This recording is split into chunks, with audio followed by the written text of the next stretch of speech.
Sir বাইদেউসকল, ৰঙালী বিহুৰ প্ৰাকক্ষণত কৰ্মচাৰী আৰু পেঞ্চনাৰসকলৰ অষ্টম দৰমহা আয়োগত কিমান পৰিমাণে দৰমহা আৰু পেঞ্চন বৃদ্ধি পাব সেয়াকে লৈ আমি এক বিশেষ শেহতীয়া খবৰ লাভ কৰিছোঁ, যিটো আমি পোনে পোনে আপোনালোকৰ মাজলৈ লৈ আহিছোঁ।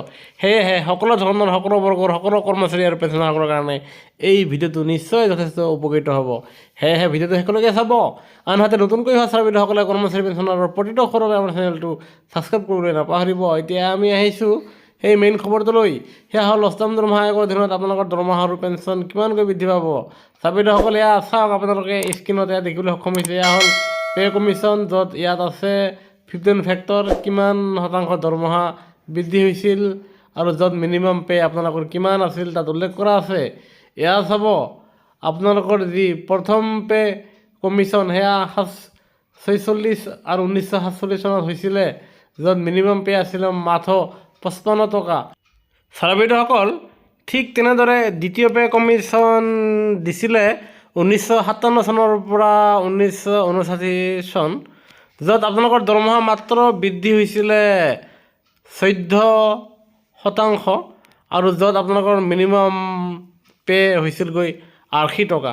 ঠিক তেনেদৰে তৃতীয় পে কমিশ্যন 1972 পৰা 1973 চনৰ ভিতৰত, আৰু য'ত কৰ্মচাৰী আৰু পেঞ্চনাৰসকলৰ কৰ্মচাৰীৰ দৰমহা বৃদ্ধি পাইছিলে মাত্ৰ 20% আৰু য'ত মিনিমাম পে আছিলে 196 টকা।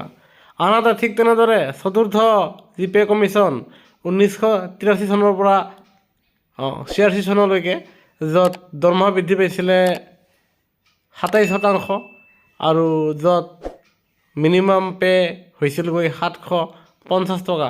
ঠিক তেনেদৰে পঞ্চম পে কমিশ্যন 1994 চনৰ পৰা 97 চনৰ সময়সীমাত, য'ত দৰমহা বৃদ্ধি পাইছিলে 31% আৰু য'ত মিনিমাম পে হৈছিলগৈ 2550 টকা।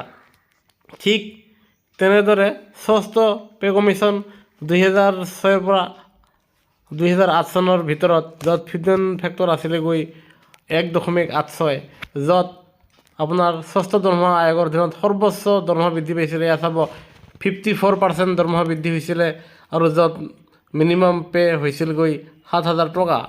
ঠিক তেনেদৰে সপ্তম পে কমিশ্যন 2014 পৰা 2014 ভিতৰত দিয়া হৈছিলে, য'ত 15 ফেক্টৰ আছিলে 2.57, য'ত দৰমহা বৃদ্ধি পাইছিলে মাত্ৰ 14.29%, সেয়েহে য'ত মিনিমাম পে হৈছিলগৈ 18,000 টকা। ঠিক তেনেদৰে অষ্টম দৰমহা আয়োগৰ লাভালাভ লাভ কৰিব কৰ্মচাৰীসকলে এয়া 2026 চনৰ পৰা 2027-28 চনৰ ভিতৰত, আৰু য'ত 15 ফেক্টৰ এইবাৰ আনুমানিক দিয়া হ'ব বুলি ধৰা হৈছে 2.28। যদি 15 ফেক্টৰ 2.28 হয়, তেনেহ'লে আপোনালোকৰ মিনিমাম দৰমহা বৃদ্ধি হ'ব আপোনালোকৰ বেচিক পে'ৰ পৰা 34%, মানে 34.1% বৃদ্ধি পোৱাৰ সম্ভাৱনা উল্লেখ কৰিছে।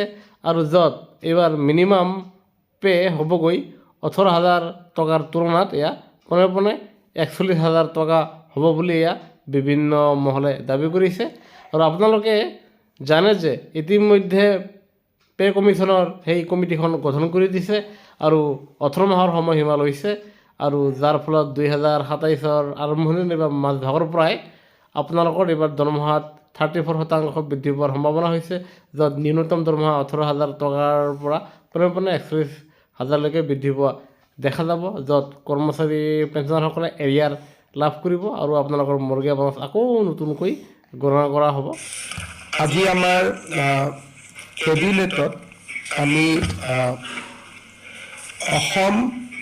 অষ্টম পে কমিশ্যন, যিটো ৰাজ্যৰ চৰকাৰৰ কৰ্মচাৰীসকলক 1 জানুৱাৰী তাৰিখে আমি ঘোষণা কৰিছিলোঁ যে ৰাজ্যত আমি অষ্টম বিত্ত আয়োগ বা দৰমহা আয়োগ গঠন কৰিম।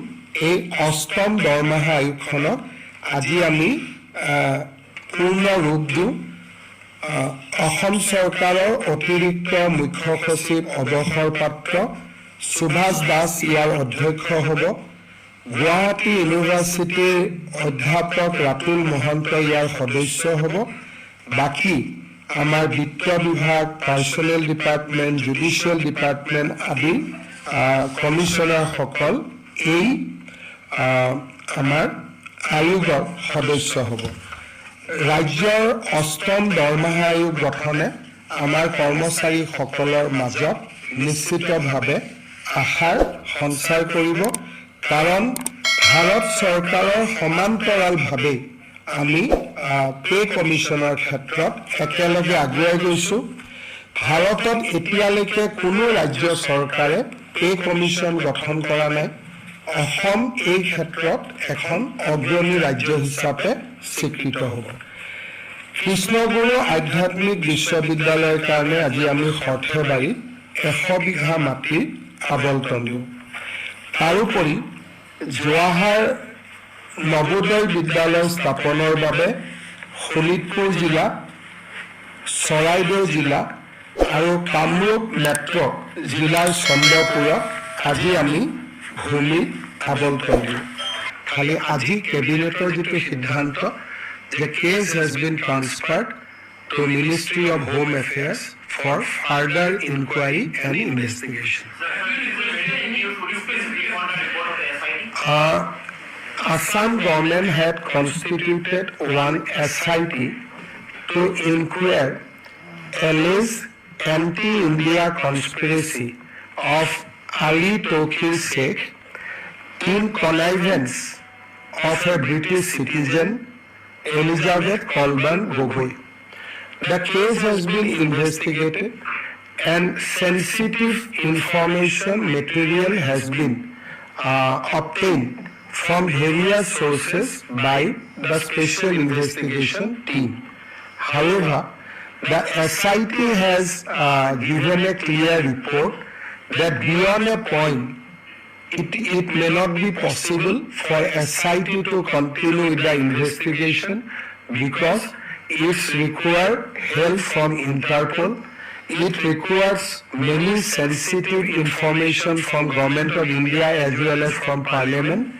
As such, it has been decided that case will be entrusted to a central government agency which will be selected by Ministry of Home Affairs, and accordingly once the agency is selected, Government of Assam will transfer the case to that agency at the advice of MHA, Ministry of Home Affairs. Tomorrow at 10:30, I will give you some further briefing on the present status of the case as well as the results of the investigation so far.